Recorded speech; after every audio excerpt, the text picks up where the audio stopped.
Welcome to our channel. Today we how to authorize investor messaging on Compass step by step clearly.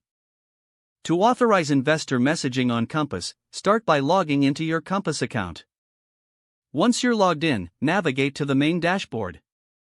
Locate the menu on the left side of the screen.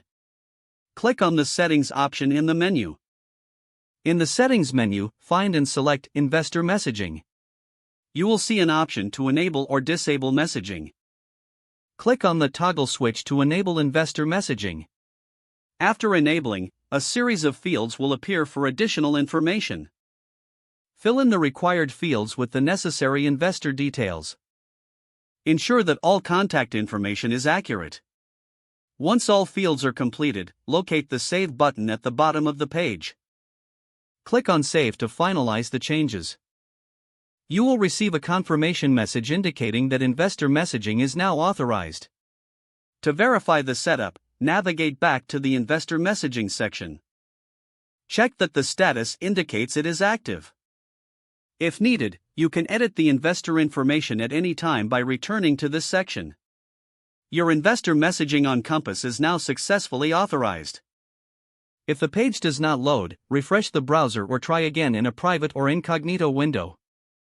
Make sure you are using the correct email address, then retype it carefully to avoid small typos. If your password is not accepted, use the reset option and create a new strong password you can remember. Check your spam folder for verification or security emails, then complete any requested confirmation steps. Enable two-factor authentication if available to improve account security and reduce unauthorized access risk. After signing in, review your profile details so your contact information and settings are accurate and current. If you see an error message, note it down and try again after restarting your device and internet connection. Log out when you finish, especially on shared devices, to keep your account and payment information secure. If the page does not load, refresh the browser or try again in a private or incognito window. Make sure you are using the correct email address, then retype it carefully to avoid small typos. If your password is not accepted, use the reset option and create a new strong password you can remember.